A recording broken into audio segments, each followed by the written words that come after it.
పొద్దుటూరు పుర ప్రముఖులకి, సభలో ఉన్నటువంటి పెద్దలకి, సోదరీమణులందరికీ పేరు పేరున నా హృదయపూర్వక నమస్కారం. సభలో నాకన్నా చిన్నవారు చాలా మంది ఉన్నారు, విద్యార్థులు చాలా మంది ఉన్నారు. వారందరికీ నా ఆశీస్సులు. ఈరోజు మనం ఉపాధ్యాయ దినోత్సవం చేసుకుంటున్నాం. గొప్ప తాత్వికవేత్త డాక్టర్ సర్వేపల్లి రాధాకృష్ణన్ గారి జన్మదినోత్సవం చేసుకుంటున్నాం. డాక్టర్ సర్వేపల్లి రాధాకృష్ణన్ గారు ఆంధ్ర మహాసభ అధ్యక్షుడిగా కూడా పనిచేసే మిత్రులారా.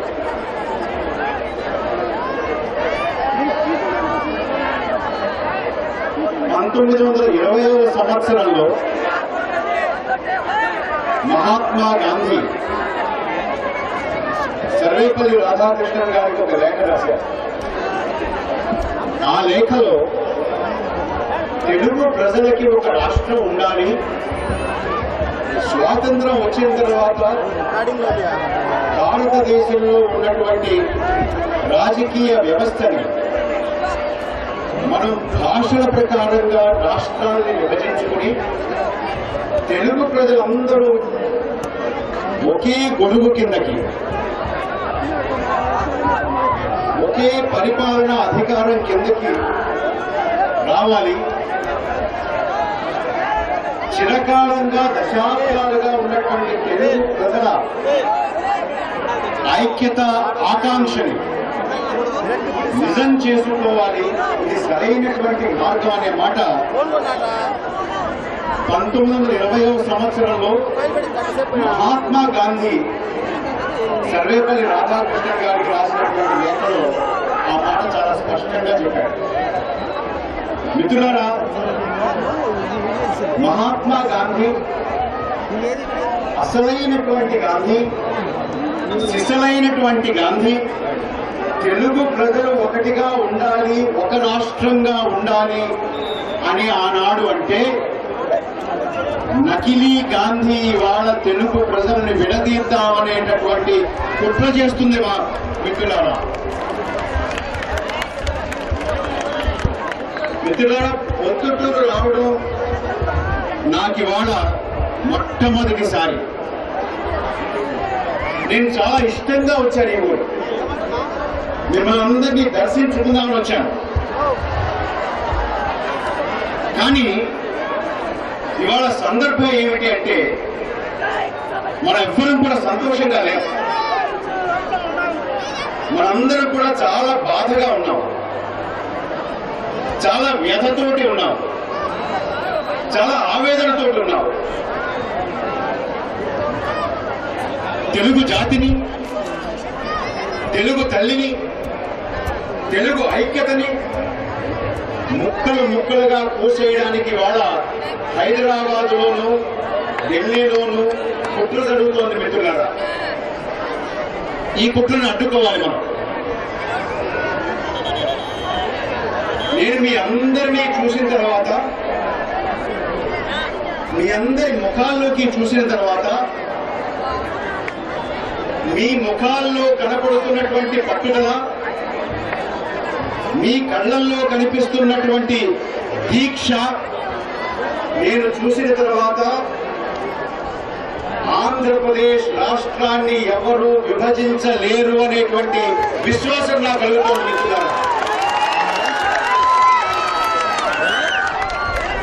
ఇవాళ మీ అందరూ భుజస్కంధాల మీద సమైక్య ఆంధ్రప్రదేశ్ రాష్ట్ర ఉద్యమం ఉంది కాబట్టి, మీరు ఆ బాధ్యతని స్వీకరించారు కాబట్టి రాష్ట్రం ఖచ్చితంగా ఒకటిగా ఉండి తీరుతుంది. మిత్రులారా, ఇన్నాళ్ళు మనం వీధిలోకి రాలేదు, ఇన్నాళ్ళు మనం సమ్మె చేయలేదు, ఇన్నాళ్ళు మన సమావేశాలు నిర్వహించలేదు. మన చదువులు మనం చదువుకుంటున్నాం, మన పాఠాలు మనం చెప్పుకుంటున్నాం, మన ఉద్యోగాలు మనం చేసుకుంటున్నాం, మన బస్సులు మనం నడుపుకుంటున్నాం, మన పొలంలోకి మనం వెళుతున్నాం, మన వ్యాపారాలు మనం చేసుకుంటున్నాం. ఎందుకు చేసుకుంటున్నామంటే మన నాయకులు, మన రాజకీయ నాయకులు, మన రాజకీయ పక్షాలు, మన ఎమ్మెల్యేలు, మన ఎంపీలు, మన మంత్రులు, మన రాష్ట్ర మంత్రులు, మన కేంద్ర మంత్రులు మన రాష్ట్ర ఐక్యతని కాపాడతారు అని మనందరం నమ్మాం.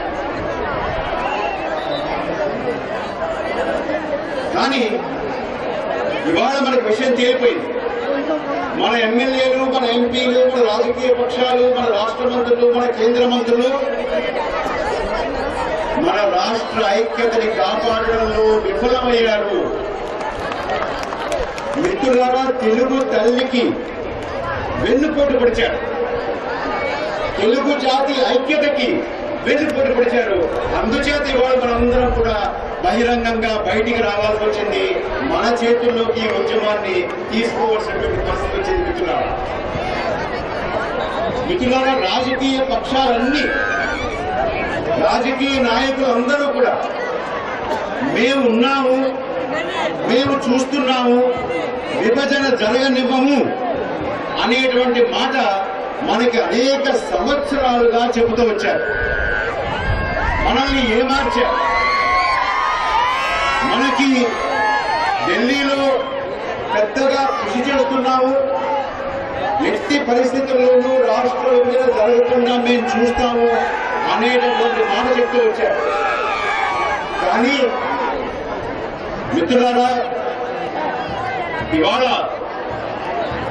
కేంద్రంలో ఉన్నటువంటి ప్రభుత్వం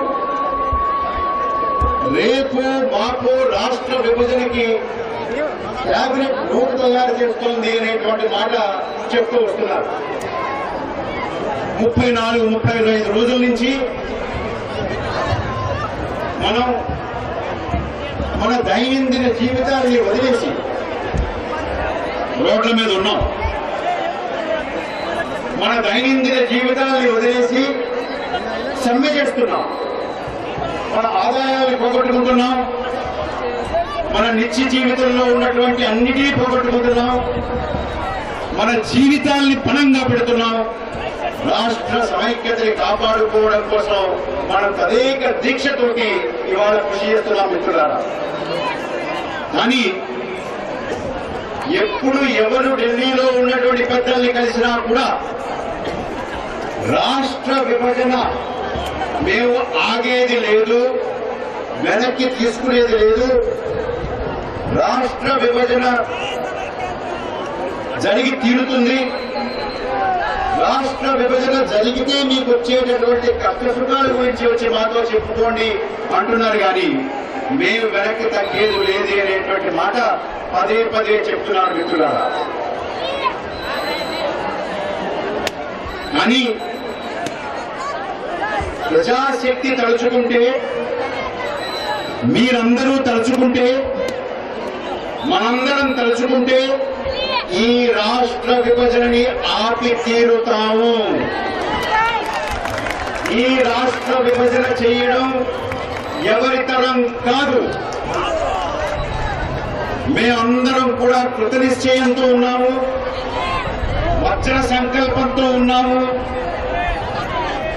ఎట్టి పరిస్థితుల్లోనూ కూడా వెనుదిరిగేది లేదు, తగ్గుముఖం పట్టేది లేదు అనేటటువంటి విషయాన్ని ప్రొద్దుటూరు నుంచి, ఈ వేదిక నుంచి ఒక పులికేకగా మనం ఢిల్లీ వరకు వినపడేలాగా ఈ సందేశం ఇవ్వాలి మిత్రులారా.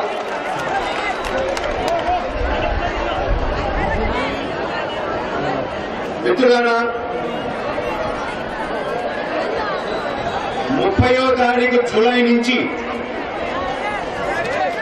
మీ అందరిలాగే నాకు కూడా కంటి మీద కునుకు లేదు. ఈ రాష్ట్రాన్ని, తెలుగు జాతిని ముక్కలు ముక్కలుగా కొయ్యడానికి ఢిల్లీలో ఉన్నటువంటి దొరసానికి, హైదరాబాద్ లో ఉన్నటువంటి దొరకి ఎన్ని గుండెలు, ఎంత ధైర్యం. మీ అందరిలాగే నాకు అనిపించింది. ఎందుచేత తెలుగు జాతిని ఖండ ఖండాలుగా విభజించడానికి ధైర్యం చేశారు, సాహసం చేశారు, ఎన్ని గుడి ఉండాలి వీళ్ళకి అనేటటువంటి ప్రశ్న నాకు కలిగింది. మిత్రులారా, నాకు ఒక సన్నిహితుడైనటువంటి స్నేహితుడు ఢిల్లీలో ఉన్నారు. వారికి చాలా విషయాలు తెలుసు.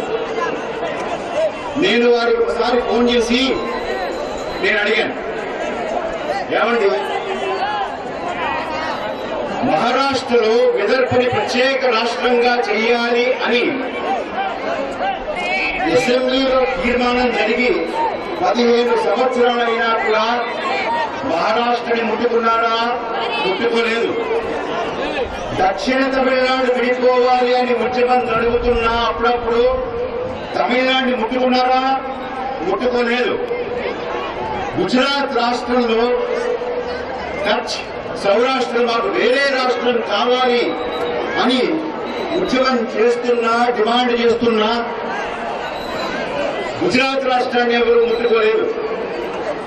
ఉత్తరప్రదేశ్ రాష్ట్రంలో మిత్రులారా, మాయావతి స్వయంగా రాష్ట్ర శాసనసభలో ఉత్తరప్రదేశ్ రాష్ట్రాన్ని 4 రాష్ట్రాలుగా 4 ముక్కలుగా చేయండి అని తీర్మానం చేసి కేంద్ర ప్రభుత్వానికి పంపించిన కూడా ఇప్పటి వరకు ఉత్తరప్రదేశ్ రాష్ట్రాన్ని ముట్టుకోలేదు మిత్రులారా.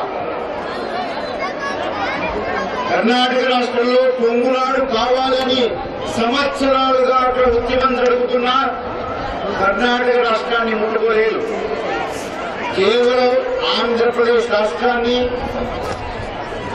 తెలుగు జాతిని, తెలుగు తల్లిని ఖండ ఖండాలుగా నరకడానికి వాళ్ళ చూస్తున్నారు అంటే ఎన్ని దమ్ములు ఉండాలి, ఎంత ధైర్యం ఉండాలి నేను అడిగాను మిత్రులారా. అడిగితే నా మిత్రుడు చెప్పాడు, పరకాల ప్రభాకర్ గారు ఢిల్లీలో ఈ రకమైనటువంటి కుట్ర కేవలం ఆంధ్రప్రదేశ్ మీద, కేవలం తెలుగు ప్రజల మీద ఎందుకు జరుగుతోందో చెప్పనా, కానీ ఇది మీరు రహస్యంగా ఉంచాలి అన్నారు. నేను చెప్పాను, ఈ మాట నేను చాలా రహస్యంగా ఉంచుతాను, కానీ నాకు బాగా కావలసినటువంటి వారికి, నాకు ఆప్తులు అనుకున్న వారికి మాత్రమే చెబుతాను అన్నాను. మిత్రులారా, మీరందరూ నా ఆప్తులు కాబట్టి, నాకు బాగా కావలసిన వారు కాబట్టి నేను మీకు ఈ విషయం చెప్తాను. నా మిత్రుడు ఏమన్నాడంటే, సోనియా గాంధీ, ఆ ఇటలీ దొరసాని గారు మీ కేంద్ర మంత్రులు చాలా తరచుగా చూస్తూ ఉంటుంది, మీ రాష్ట్ర మంత్రులు కూడా అప్పుడప్పుడు చూస్తూ ఉంటుంది, మీ ఎంపీ సెషన్స్ జరిగినప్పుడల్లా కూడా చాలా తరచుగా చూస్తూ ఉంటుంది, మీ ఎమ్మెల్యేలు కూడా చాలా అప్పుడప్పుడు చూస్తూనే ఉంటుంది. ఆవిడ వీళ్ళందరినీ చూస్తూ ఉన్నప్పుడు ఆవిడికి ఏమనిపించిందంటే, వీళ్ళలాగే తెలుగు ప్రజలు కూడా వాజమ్మలు, దద్దమ్మలు, చేతకాని వాళ్ళు ఏమీ అనరు, తిరగబడరు అనిపించింది. అందుచేత మహారాష్ట్రను వదిలేసింది, కర్ణాటకను వదిలేసింది, ఉత్తరప్రదేశ్ వదిలేసింది, గుజరాత్ వదిలేసింది, తమిళనాడు వదిలేసింది, కర్ణాటక వదిలేసింది, ఆంధ్రప్రదేశ్ రాష్ట్రాన్ని విభజించడానికి పూనుకుంది, కుట్ర పన్నుతోంది అని చెప్పాడు మిత్రులారా. మిత్రులారా, ఇవాళ మనం ఈ సభ మీద నుంచి, ఈ వేదిక మీద నుంచి ఢిల్లీ వరకు వినపడేలాగా చెప్పాల్సినటువంటి సందేశం ఏంటంటే, తెలుగు ప్రజలు వాజమ్మలు కాదు, దద్దమ్మలు కాదు, చెమటలు కాదు, చేతకాని వాళ్ళు కాదు, చేతులు కట్టు కూర్చోలు తిరగబడతారు. ఈ ఉద్యమం ఎంత ఉధృతంగా జరుగుతుందంటే తెలుగు